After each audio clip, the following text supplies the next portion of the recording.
ఓం మహాగణాధిపతయే నమః. ఓం గురుభ్యో నమః. ఓం శ్రీమాత్రే నమః.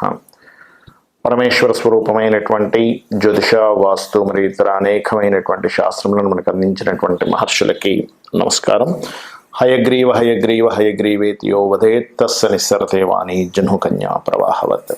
అరుణాం కరుణాతరంగితాక్షీం ధృతపాశాంకుశపుష్పబాణచాపాం అనిమాదిభిరావృతాం మయూకైః అహమిత్యేవ విభావయే భవానీం. శ్రీమాత్రే నమః. ప్రేక్షకులకి లలితాంబిక అమ్మవారి యొక్క అనుగ్రహం పరిపూర్ణంగా కలగాలని మనస్ఫూర్తిగా కోరుకుంటూ మనం ఈరోజు చెప్పుకోవేటువంటి టాపిక్, మన జీవితంలో ధనం వచ్చేటువంటి మార్గం ఏ రూపంలో ఉంటుంది, మనం నష్టపోయేటువంటి మార్గం ఏ రూపంలో వస్తుంది అనేటువంటి విషయం మనకు తెలిసినట్లయితే జీవితంలో నష్టపోకుండా ఉంటాము, ధనం రాబడి ఉంటుంది. అయితే దీనికి ప్రతి లగ్నానికి స్పెసిఫిక్గా కొన్ని ఉంటాయి. అలాగే అసలు date of birth, time, place తెలియని వాళ్ళకు కూడా ఎలా చేసుకోవాలనేటువంటి చెప్తాను. కాబట్టి ఏంటంటే వీడియో ఎండింగ్ వరకు చూస్తే ఇన్ఫర్మేషన్ అనేటువంటిది ఉంటుంది. మొట్టమొదటిగా మనం ఇక్కడ కండిషన్స్ అసలు ఏమిటి, మళ్ళీ ఇక్కడ విదేశాల్లో ఉద్యోగం చేసే వాళ్ళకి వేరే ఉంటుంది, అవన్నీ కూడా నేను మీకు ఆఖరి వరకు చెప్తాను, చూస్తూ ఉండండి. మిథున లగ్నము, మిథున రాశి. మిథునం వారికి కనుక చూసుకున్నట్లయితే పర్టికులర్గా మీకు ధనాన్ని ఇచ్చే కారకుడు చంద్రుడు అవుతాడు. అయితే ఈ చంద్రుడు బాగున్నాడు, ఇంక తిరుగు ఉండదండి. ఫుడ్లో విపరీతంగా డబ్బులు వచ్చేస్తాయి. చంద్రుడు కనుక మిథున లగ్నానికి బాగున్నాడు, ఎందుకంటే సహజంగానే మిథున లగ్నం అంటే అద్భుతమైన తెలివితేటలు, ఎప్పుడు నాలెడ్జ్ గెయినింగ్, ఎప్పుడు ఏదో కొత్త విషయాన్ని నేర్చుకుంటూ ఉండాలి, నాలెడ్జ్ పెంచుకుంటూ ఉండాలి. అట్లాంటి యోగం ఉన్న లగ్నం ఈజ్ మిథున లగ్నం. ఈ చంద్రుడు కనుక మంచి పొజిషన్లో ఉన్నాడు, అసలు ప్రపంచం మొత్తం కూడా మీరు హోటల్స్, ట్రావెలింగ్, ట్రాన్స్పోర్టింగ్, కంప్యూటర్స్, సాఫ్ట్వేర్ల రూపాల్లో రంగాల్లో శుభ్రంగా వెళ్ళిపోతారు. చంద్రుడు పాడయ్యాడా వీటికి వెళ్ళంగానే టచ్ పోతుంది. అసలు మెయిన్ ధనాధిపతి పోతాడు. పొరపాటున చంద్రుడు కనుక రాహుకేతు యాక్సిస్లో పడడం కనుక అయిపోయింది. ఎందుకు? వాళ్ళకి చంద్రుడే మెయిన్ లిక్విడ్ క్యాష్కి మూన్ అండి కారకుడు. అందుకే చూడండి మనకి సహజంగా కూడా న్యాచురల్ సెకండ్ హౌస్లో మూన్ ఎగ్జాల్ట్ అవుతాడు. అందుకే ఏమవుతుంది, చంద్రుడు ఎప్పుడైతే అట్లా ఉన్నాడో ఆటోమేటిక్గా మీకు కలిసి వస్తుంది. అది అట్లాగే మరొక విషయం ఏంటంటే ఇక్కడ మీకు చంద్రుడితో పాటు వీనస్ అన్ని లగ్నాలకి వేరు.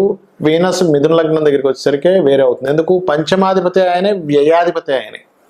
ఇదేమిటండి మరి, ఇది అదృష్టం అనుకోవాలా, ఖర్చు అవుతుంది అనుకోవాలంటే ఇట్స్ డిపెండ్ ఆన్ వీనస్. అంటే ఎట్లా అంటే చూడండి, మనం ఏదైనా ఒక ఇన్వెస్ట్మెంట్ చేస్తున్నాం, ఇన్వెస్ట్మెంట్ చేసినప్పుడు ఆ ఇన్వెస్ట్మెంట్ పోతుందా, అది డబల్ అయి వస్తుందా? అది ఎట్లాగా, దేని మీద ఆధారపడి ఉంటుంది? అది మీరు పెట్టే ఇన్వెస్ట్మెంట్ సరైనదైతే 100% అది double, triple, 4 times, 10 times, 100 times అని అవుతుంది. కానీ అదే ఇన్వెస్ట్మెంట్ సరైన ప్లేస్లో కనుక మీరు పెట్టకపోతే పోతుంది. అంటే మీ యొక్క ఇన్వెస్ట్మెంట్ మీ తెలివితేటలతో కనెక్ట్ అయి ఉంది. 5th house తెలివితేటలు అంటే ఏమిటి? మీరు కనుక ఇన్వెస్ట్మెంట్ మీది బలంగా మంచి చక్కగా రావాలి అంటే మీరు చేయవలసింది ఏమిటంటే ఆ ఇన్వెస్ట్మెంట్ పెట్టేటప్పుడు ఒక్కసారి అమ్మవారిని ఒక్క అరగంట సేపు మీరు ధ్యానం చేసుకొని కనుక ఇన్వెస్ట్మెంట్ పెట్టగలిగితే మీరు కరెక్ట్ దాన్ని మీరు సెలెక్ట్ చేసుకోగలుగుతారు. బికాజ్ ఆఫ్ ధనం రావడం ఎంత ముఖ్యమో ఇన్వెస్ట్మెంట్ కరెక్ట్ దాని మీద చేయడం కూడా అంతే ముఖ్యం మిథునం వారు. అంటే అందరికీ ఇది మూల మిథునం వారికనే కాదు, ఇదొకటి. అట్లాగే మరొక విషయం ఏంటంటే 12వ స్థానం అయింది కాబట్టి ఈ పంచమ, కొంతమందికి ఏమవుతుందంటే సంతాన విదేశాలకు వెళ్ళడం ద్వారా కలిసి వస్తుంది శుక్రుడు కనుక బాగున్నాడంటే. ఆ రకంగా ఒక్కొక్కసారి జీవిత భాగస్వామితో, ఎందుకు 7, 8, 10th లార్డ్షిప్ అయింది అంటే ఏంటి, జీవిత భాగస్వామి జాబ్ చేయడము, ఇట్లాంటివి కూడా ఉంటాయి. వాళ్ళు కూడా ఏంటి బ్యాంకింగ్ లేకపోతే టీచింగ్ రిలేటెడ్ వాటిల్లో ఉండడము, అట్లాంటివి చదవడము. మీరు కానీ మీ జీవిత భాగస్వామి కానీ ఎప్పుడు ఏదో ఒకటి చదువుతుండడం, కొత్త నేర్చుకోవడం, దీంట్లో ఉంటారు ఎక్కువగా మిథున లగ్నంలో జన్మించిన వారు. బికాజ్ ఆఫ్ ఇక్కడ ఏంటంటే 1-4 కాంబినేషన్స్ అంటారు వాటిని, ఆ రకంగా వచ్చింది. మరి ఇక్కడ ఇదే మిథున లగ్నానికి భాగ్యాధిపతి, అష్టమాధిపతి ఒక్కరు అవుతారు. అక్కడ మాత్రం కొంచెం ఇది రీసెర్చ్ ఓరియంటెడ్ వాటికి కలిసి వస్తుంది. కానీ వేరే రకమైన భాగ్యం ఇవ్వాలంటే ఈ శని భగవానుడు మంచి పోర్ట్ఫోలియో ఉంటే ఇంక తిరిగి ఉండదు. అంటే మిథున లగ్నానికి ఏంటంటే పర్టికులర్గా వృషభానికి కానీ మిథునానికి కానీ ఈ షేర్ మార్కెటింగ్ రిలేటెడ్ సంబంధించిన వాటిలో ఎంటర్ అయ్యేవారు ఈ కాంబినేషన్ పర్టికులర్గా చూసుకోవాలి. అంటే షేర్ మార్కెట్ కలిసి వస్తుందా, అష్టమ భాగ్యాధిపతి అయ్యాడు శని, ఇది కలిసి రావాలంటే ఎక్కడో విపరీత రాజయోగము లేకపోతే నీచభంగ రాజయోగము కనుక కనెక్ట్ అయింది అనుకోండి, అప్పుడు మీకు ఇచ్చేస్తుంది, లేకపోతే ఇవ్వదు. ఇది చాలా జాగ్రత్తగా అబ్జర్వ్ చేయాలి. కాకపోతే ఏంటంటే ఇది అష్టమ భాగ్యాధిపతి అనేటువంటిది ఏంటంటే భగవంతుడికి సంబంధించిన లోతైన విషయాలు తెలుస్తూ ఉంటాయి ఈ శాటర్న్ అవ్వడం వల్ల. అయితే ఈ శాటర్న్ ఎప్పుడైనా జుపిటర్తో కలిస్తే ఇది ఎక్కువగా ఉంటుంది, ఎందుకంటే భగవత్ సంబంధించిన కనెక్టివిటీ ఏర్పడాలి కదా అక్కడ. ఫస్ట్ ఆఫ్ ఆల్ అంటే ఏమిటి, మీరు ఏదైనా ఒక రీసెర్చ్ చేస్తున్నారు, మీ యొక్క ప్రాజెక్ట్లో, మీ వర్క్లో, లేకపోతే మీరు ఏదైనా ఎనీథింగ్, అది ఇది అది అని కాదు, ఎనీ రీసెర్చ్ వర్క్ మీకు కనెక్ట్ అవ్వాలి అంటే మీకు జుపిటర్ కనెక్టివిటీ వస్తే అది వృత్తిలోకి అది ఉపయోగపడుతుంది అనమాట. అంటే మీ జన్మజాతకంలో ఫస్ట్ అసలు ధనాధిపతి ఎవరయ్యారు ఈజ్ మోస్ట్ ఇంపార్టెంట్. మీకు చంద్రుడయ్యాడా, శుక్రుడయ్యాడా, లేకపోతే శనయ్యాడా, లేకపోతే గురువయ్యాడా, కుజుడయ్యాడా చూసుకోవాలి. అయితే ఇక్కడ ఏంటంటే కుజుడికి 6th and 11th లార్డ్షిప్ వచ్చింది కాబట్టి గొడవ పెట్టుకోవడం వల్ల ఎక్కువ నష్టపోతారు. ఎందుకంటే బుధుడు తన సహజత్వాన్ని కోల్పోయాడు. ఎప్పుడు కూడా చూడండి, చిన్న ఎగ్జాంపుల్ చెప్తాను నేను మీకు. ఇప్పుడు ఒక కంపెనీ తీసుకుందాం. ఆ కంపెనీలో ఐడియా ఇచ్చే పర్సన్ బుధుడు అనుకుందాం కాసేపు. అంటే ఐడియాస్ ఇస్తే ఆ ఐడియా వేరే వాళ్ళు ఇంప్లిమెంట్ చేస్తే అద్భుతంగా కలిసి వస్తుంది. అదే కంపెనీలో ఒక ఫిజికల్గా ఆపరేట్ చేసే ఒక వ్యక్తి ఉన్నాడు అనుకోండి ఉదాహరణకి. అంటే అదే కంపెనీలో కొన్ని సెక్యూరిటీ సర్వీసెస్ చూసుకుంటాడు, అట్లాంటివి చూసుకుంటాడు అనుకుందాం. అది మార్స్ అనుకుందాం కాసేపు. ఈ ఐడియా కంపెనీ బిజినెస్ ఎట్లా చేయాలి, కంపెనీని అద్భుతంగా ఎలా తీసుకెళ్లాలనే పర్సన్ని కనుక ఈ సెక్యూరిటీలో పెట్టినా, ఈ సెక్యూరిటీలో చేసే వ్యక్తిని బిజినెస్ డెవలప్మెంట్లో పెట్టినా సెట్ కాదు. ఎందుకు, దాని సహజత్వాన్ని అది కోల్పోయింది. అంటే ఇప్పుడు ఇంకా సింపుల్గా చెప్తాను, చెట్లు ఉంటాయి, రకరకాల చెట్లు ఉంటాయి. అంటే అట్లాగా బాగా స్టెమ్ మంచి లావుగా ఉండి బాగా ఎదిగే చెట్లు ఉంటాయి. దాని ఏమంటారు, అల్లుకుంటూ వెళ్ళే చెట్లు ఉంటాయి. మీరు అల్లుకుంటూ వెళ్ళే చెట్టు యొక్క స్ట్రెంత్ వేరు, బాగా స్టెమ్ లావుగా ఉండే చెట్టు వేరు. దాని సహజ గుణం. స్టెమ్ లావుగా ఉండే చెట్టు మీద మనం వెళ్ళి కూర్చున్నా ఏం కాదు, కానీ అల్లుకునే చెట్టు మీద వెళ్ళి మనం కూర్చుందామంటే కుదరదు. ఎందుకు, దాని స్ట్రెంత్ అది. ఇదేమో ఎలాగైనా బెండ్ అయ్యి ఎంత దీంట్లోకైనా వెళ్ళగలుగుతుంది, అదేమో నిటారుగా ఇది అవుతుంది. అంటే దేని కారకత్వం దానికి ఎట్లా ఉంటుందో ఈ యొక్క ప్రపంచంలో, అట్లాగే లగ్నం యొక్క వాట్ ఈజ్ లగ్న అంటే ఏమిటి, మీరేమిటని చెప్పేది, మీరు తెలివితేటలకు సంబంధము మిథున లగ్నం అంటే.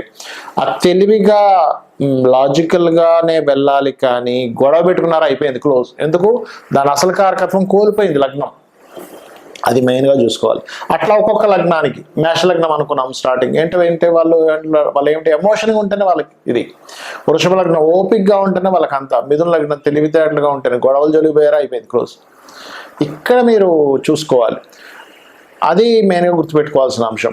అంటే ఏమిటి, దీంతో అంటే మన సహజ కారకత్వాన్ని కాపాడుకుంటూ, మన న్యాచురల్ దీన్ని కాపాడుకుంటూ, అంటే నేచర్ దీన్ని కాపాడుకోకపోవడం అంటే ఎట్లా ఉంటుందంటే, ఇప్పుడు పులి ఉందనుకోండి, గడ్డి తింటుంటే ఎట్లా ఉంటుంది మనకి, అరే పులి ఏంటి గడ్డి తినడం ఏంటి అనిపిస్తుంది. అదే ఒక జింక మాంసం తింటున్న విచిత్రంగా ఉంటుంది. దాని డైజెస్టివ్ సిస్టమ్కి కూడా కరెక్ట్ కాదు అది. పులి మాంసమే తినాలి, జింక గడ్డే తినాలి. ఎందుకు, దాని పళ్ళ యొక్క అమరిక అట్లా ఉంటుంది. అట్లాగే మిథున లగ్నము అంటే అది ప్లానింగ్, టాకటివ్, నాలెడ్జింగ్, ఈ కారకత్వంలో ఉన్నంతసేపే మీకు దాని ఎదుగుదల అనేటువంటిది ఉంటుంది, దాని స్ట్రెంగ్త్ అనేటువంటిది పెరుగుతుంటుంది. అది మీరు గుర్తుపెట్టుకోండి. ఇది పూర్వజన్మ కర్మ కూడా కనెక్ట్ అయి ఉంటుంది కాబట్టి ఈ యొక్క విషయాల్లో చాలా జాగ్రత్తగా ఉండండి. అయితే మీరు ఎక్కువగా ఆరాధించాల్సిన దేవతా ఆరాధన కూడా ఎక్కువగా లలితామ్మవారిని ఎక్కువగా ఆరాధించండి, వెంకటేశ్వర స్వామిని ఎక్కువగా ఆరాధించండి.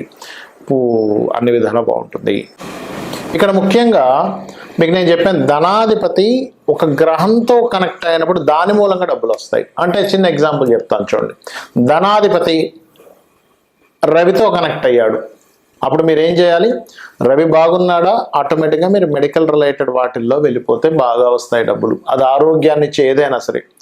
చంద్రుడితో కనెక్ట్ అయ్యాడు, కంప్యూటర్స్, ఫుడ్ రిలేటెడ్. కానీ చాలామంది అడుగుతుంటారు, ఏమంటే నాకు హోటల్స్ పెట్టచ్చా, ఫుడ్. చంద్రుడు బాగున్నాడా, ధనాన్ని కనెక్టివిటీ ఇస్తున్నాడా, ఆ మహాదశ నడుస్తుందా, గుడ్. అలా కాదండి, నేను సెక్యూరిటీ సర్వీసెస్ పెట్టుకుందాం అనుకుంటున్నాను, మార్స్ బాగుండాలి. అలాగా సార్ నేను ఒక ఏజెన్సీ పెట్టుకుందాం అనుకుంటున్నా, ఏజెన్సీ ద్వారా నాకు డబ్బులు రావాలనుకుంటున్నా, ఏమిటి, మెర్క్యూరీ బాగుండాలి. కాదండి నేను పలానా ఒక స్కూల్ ఆర్ కాలేజ్ పెట్టుకుందాం అనుకుంటున్నాను, జూపిటర్ బాగుండి జూపిటర్తో ధనాధిపతి కనెక్ట్ అయి ఉండాలి. కొంతమంది మ్యారేజ్ బ్యూరోస్ పెట్టుకుని ఉంటారు, లేకపోతే ఫ్యాషన్ డిజైనింగ్ పెట్టుకుని ఉంటారు, బ్యూటీ పార్లర్స్ పెట్టుకుంటూ ఉంటారు, లేనట్లయితే ఏదైనా అందమైన వస్తువులు అమ్మేటువంటిది పెట్టుకుంటూ ఉంటారు, కాస్ట్లీ వస్తువులు అమ్మేది పెట్టుకుంటారు. వీనస్ బాగుండి వీనస్ ధన స్థానాన్ని సంబంధం కలిగి ఉండాలి, అప్పుడు ఫిఫ్త్ కనెక్టివిటీ కూడా ఉండాలి. అయితే ఇక్కడ ఏంటంటే ఎప్పుడు కూడా ప్లానెట్ బలం ఎంత ఉంది, అది పాపకర్తిలో ఉందా శుభకర్తిలో ఉందా ఈజ్ మోస్ట్ ఇంపార్టెంట్.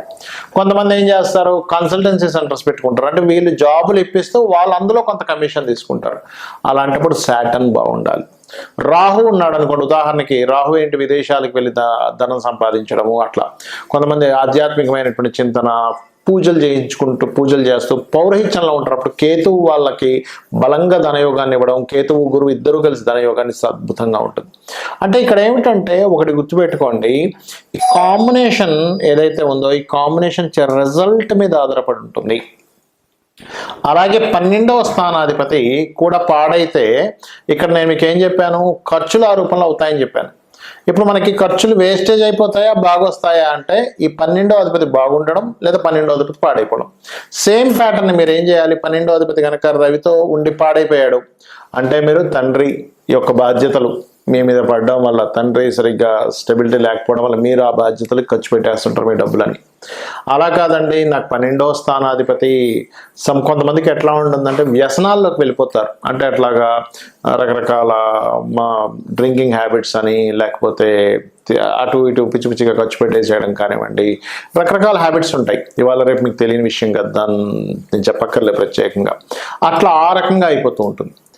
లేదండి కొంతమందికి ఏమవుతుంది, ఎక్కువ తిరగడం ద్వారా స్పెండ్ చేస్తుంటారు, ఆ టూర్ అంటారు ఈ టూర్ అంటారు. మూన్ 12వ స్థానంతో ఉంటే అప్పుడు అది అట్లా. మార్స్ అనుకోండి, అనవసరమైన గొడవల్లో ఇరుక్కొని ఆ కేసెస్ చుట్టూ తిరుగుతుంటారు. జూపిటర్ అయినా సరే కోర్టు కేసెస్ చుట్టూ తిరుగుతుంటారు. వీనస్ అనుకోండి, అనవసరమైన చెడు స్నేహాలు, అట్లాంటి వాటి ద్వారా. మెర్క్యూరీ పాడయ్యాడు అనుకోండి, ఉదాహరణకి మీకు 12వ స్థానాన్ని మెర్క్యూరీ పాడు చేస్తూ మెర్క్యూరీయే పాడయ్యాడు, మెర్క్యూరీతో కాంబినేషన్స్ వచ్చాయి అన్నప్పుడు పాడైతేనేమో అనవసరమైన బిజినెస్ ఇన్వెస్ట్మెంట్స్ వల్ల మీకు ఇబ్బంది కలుగుతూ ఉంటుంది. అదేవిధంగా జూపిటర్ అయితే ఏమవుతుందంటే కొంతమంది ఏం చేస్తారంటే కొన్ని ఈ జూపిటర్కి కోర్టు కేసెస్ అని చెప్పాను ఆల్రెడీ, వీనస్ అయితేనేమో వ్యసనాలు అని చెప్పాను, శని అయితే రోగాలకు పెడుతూ ఉండాల్సి వస్తూ ఉంటుంది. లాంగ్ టర్మ్ ఇన్వెస్ట్మెంట్ చేస్తూనే ఉంటారు, కంపెనీ పెడతారు, కొన్ని సంవత్సరాలు ఇన్వెస్ట్మెంట్ చేస్తూ ఆ ఉన్న ఆస్తులు మొత్తం అమ్మేసుకుని దానికి పెట్టాల్సి వస్తూ ఉంటుంది. ఆ రకంగా రాహుకేతువులు అయితే కొంతమంది సాఫ్ట్వేర్ కంపెనీస్ పెట్టి ఇబ్బంది పడుతుంటారు. అంటే ఇక్కడ ఏమిటి మరి ఇలా ఉందండి, మరి దీనికి రెమెడీ ఏమిటి? ఎందుకంటే సరే నాకు డబ్బులు వస్తున్నాయి, ఫైన్, డబ్బులు పోతున్నాయి అర్థమవుతుంది, కానీ ఏమిటి రెమెడీ ఏమిటి? It's very clear. మీకు సన్ ద్వారా కనుక మీకు ఇబ్బంది అవుతుంది అంటే సూర్యభగవానుడు ఆరాధన రెగ్యులర్గా చేయండి, మీకు ఖచ్చితంగా బయటపడిపోతారు. సండే మీరు ఉపవాసం ఉంటూ ఉండండి. మూన్ ద్వారా అవుతుందంటే సోమవారం ఉపవాసం ఉండండి. అయితే ఉపవాసాల్లో ముఖ్యంగా మనకి పూర్తి ఉపవాసం ఏకాదశికి మాత్రమే చెప్పారు, కానీ మండే కనుక మీకు మీకు తెలుస్తుంటుంది.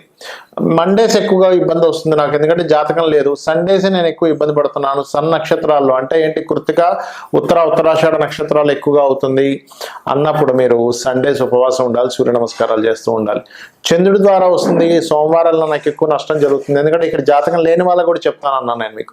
అప్పుడు అలాంటప్పుడు ఏం చేయాలి, ఈ పరమేశ్వరుడి యొక్క ఆరాధన, శివలింగానికి అభిషేకాలు చేస్తూ ఉండాలి, బియ్యం దానంగా ఇస్తూ ఉండాలి. ఆదివారం అయితేనేమో గోధుమలు దానంగా ఇస్తూ ఉండాలి. అదే మంగళవారాలు అవుతున్నాయి అనుకోండి, స్కందుని యొక్క ఆరాధన చేస్తూ కుజగ్రహం దగ్గర దీపారాధన చేస్తూ కందులు దానంగా ఇస్తూ ఉండాలి. బుధవారం ఎక్కువగా నాకు నష్టాలు వస్తున్నాయండి అని మీకు ఒక తెలుస్తూ ఉంటుంది. అలాంటప్పుడు ఏం చేయాలి అంటే మీరు పెసలు దానంగా ఇస్తూ ఉండాలి. అదేవిధంగా గోవులకి గోంగూర తినిపిస్తూ ఉండాలి. అదేవిధంగా గురువారం అవుతుంది అనుకోండి, శనగలు దానంగా ఇవ్వడము, నవగ్రహాల్లో గురుగ్రహం దగ్గర దీపారాధన చేయడం. శుక్రవారం ఎక్కువ అవుతుంది అనుకోండి, బొబ్బర్లు దానంగా ఇవ్వడం, అమ్మవారి ఆరాధన చేయడం, అమ్మవారి ఆలయాలకు వెళ్ళడం. శనివారం అవుతుంది అనుకోండి, మీకు ఈశ్వరారాధన చేయడము లేదా ఆంజనేయ స్వామి ఆరాధన చేయడము, నువ్వులు దానంగా ఇవ్వడము. శని సంబంధించిన ఎక్కువగా ఇబ్బంది ఉందనుకోండి, నూనెలో మీ ముఖాన్ని చూసుకొని దాన్ని చక్కగా బాటిల్లో వేసి ఈశ్వరాలయంలో దీపారాధన కోసం ఇవ్వండి, ఖచ్చితంగా మీ దోషం అనేటువంటిది పోతుంది.